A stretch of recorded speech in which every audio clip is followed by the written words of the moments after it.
Você já parou para pensar por que é que partidos políticos que ficam mais à esquerda do nosso espectro político detestam tanto qualquer tipo de filosofia ou de movimento literário, artístico que se prenda a alguma corrente nacionalista?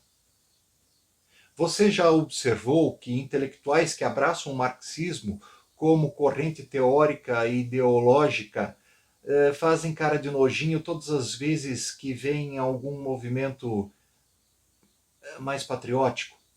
Você já parou para observar que a pós-modernidade, de uma maneira geral, não gosta muito dessa conversa de valorização das tradições, valorização da cultura local, e que eles preferem tudo muito novo, o tempo todo sendo destruído e reconstruído? Se você quer saber dessas respostas, fica com a gente aqui até o final do vídeo. Para você que não me conhece, muito prazer.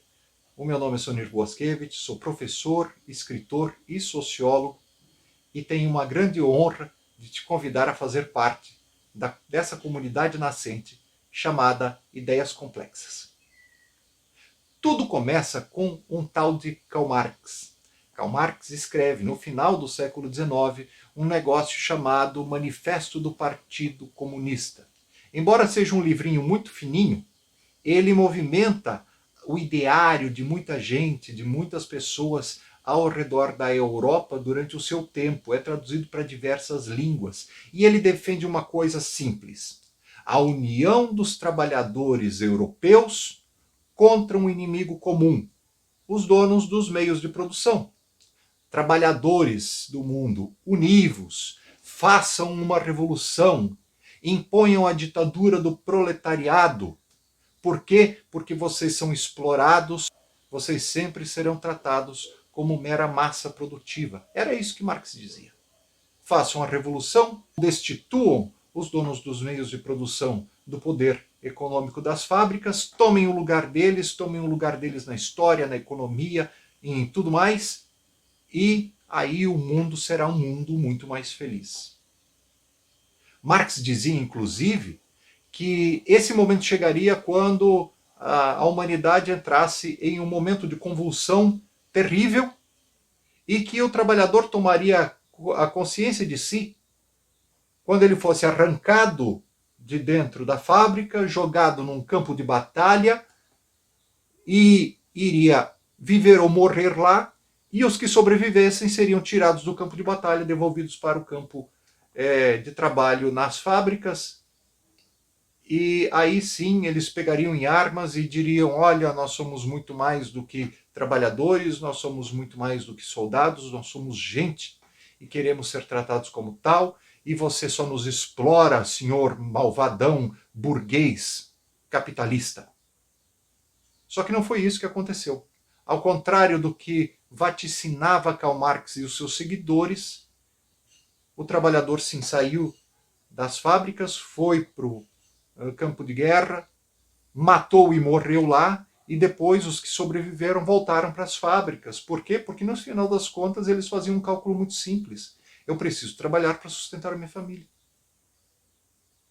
Só que Marx não imaginava que os outros tivessem que trabalhar para sustentar as suas famílias. Afinal, ele próprio nunca fez isso. E a teoria de Marx, a princípio, naufragou. Só que ela continuou sendo alimentada, papagaiada por líderes sindicais e líderes partidários na Europa, notadamente na Alemanha.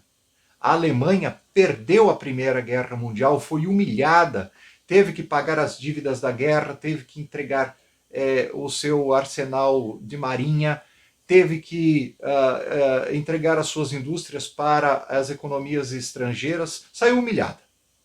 Isso mexeu com os brios e com o ódio de um sujeito em especial, um cabo do exército alemão, nascido na Áustria, pintor muito ruim, chamado Adolf Hitler. Hitler tinha um poder de oratória muito bom, e ele começou a ser alimentado com teorias de intelectuais alemães que queriam sim uma revolução, que queriam uma revanche contra o mundo. E aí nasce o Partido Nacional Socialista dos Trabalhadores da Alemanha, conhecido por todos nós como Partido Nazista. Na verdade, se você observar, as teorias e as práticas de Hitler nunca foram muito diferentes das teorias e práticas de outros governos totalitários, inclusive socialistas, do seu tempo. Todos eles controlaram a imprensa, todos eles perseguiram adversários, todos eles perseguiram os inimigos estrangeiros, todos eles culparam o que era de fora por suas mazelas internas, todos eles controlaram a educação para que fosse ensinado apenas aquilo que interessava à ideologia dominante. Enfim, todos eles fizeram exatamente as mesmas coisas segundo a mesma cartilha. A única grande diferença é que, ao invés de um socialismo internacional, como queria Marx, Hitler implementou um socialismo nacional, em que o Estado controlava a economia, a educação, a cultura, a partir de um núcleo duro, de uma vanguarda revolucionária, e que queria resgatar a glória anterior da Alemanha. Inclusive, boa parte da simbologia da Segunda Guerra Mundial foi baseada nisso, para chamar aos brios o povo alemão para uma glória perdida e que deveria ser resgatada através do sangue dos inimigos da Alemanha. Não muito diferente daquilo que Stalin dizia na União Soviética, que a glória do socialismo seria construída em cima do sangue dos inimigos da Revolução. Não muito diferente daquilo dito por Che Guevara em Cuba, não muito diferente do que foi dito por Pol Pot na Indonésia, não muito diferente do que foi dito por Mussolini na Itália. Enfim, todos os regimes totalitários desse período seguiram exatamente o mesmo discurso e as mesmas práticas. Só que esse caráter nacionalista empregado por Hitler, ele acabou chamando a atenção dos intelectuais da Alemanha, que passaram a questionar esse posicionamento do novo líder alemão. Muitos desses intelectuais, refugiados em Frankfurt, fundaram um instituto de estudos sociais baseados no marxismo e passaram a atacar duramente os posicionamentos de Hitler. Esse grupo era formado por uma maioria de judeus. Judeus, como vocês sabem, eram os perseguidos pelos alemães, junto com outros grupos.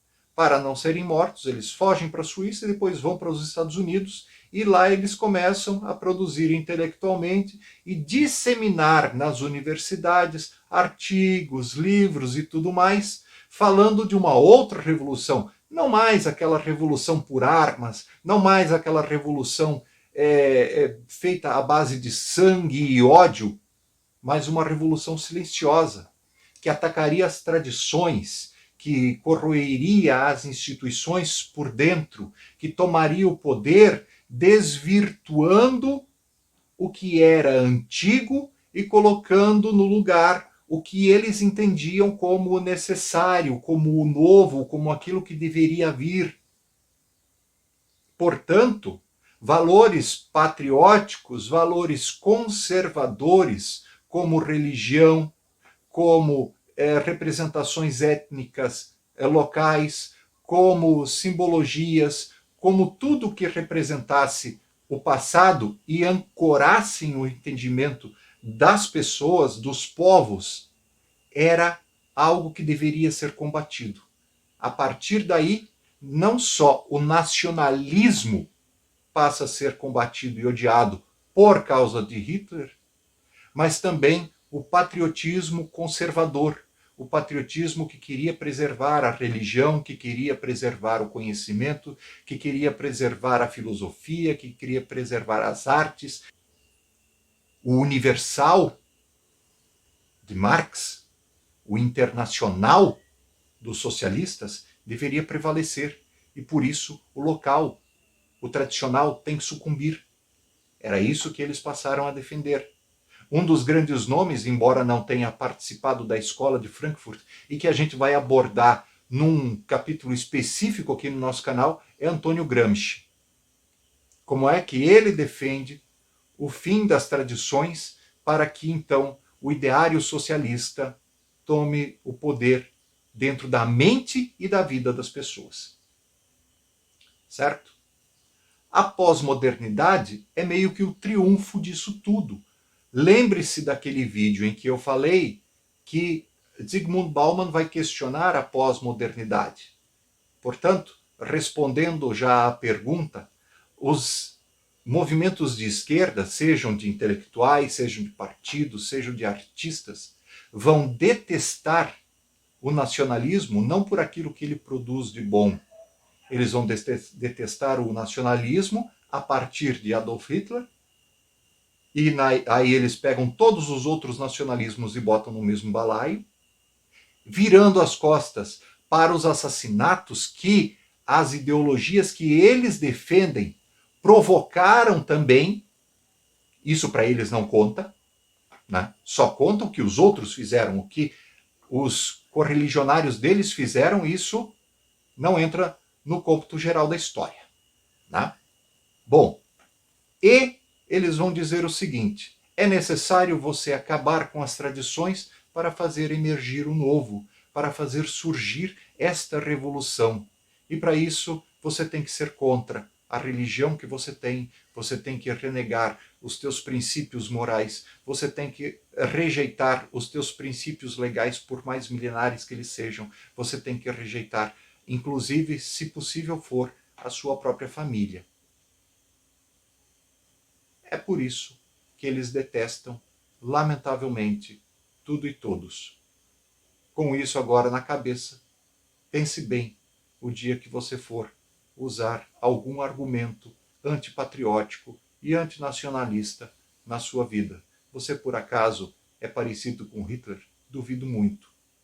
Mas para eles, você é igualzinho.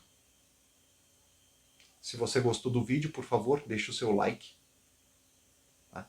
Siga o canal. Muito obrigado, fique com Deus, um beijo no coração e até mais.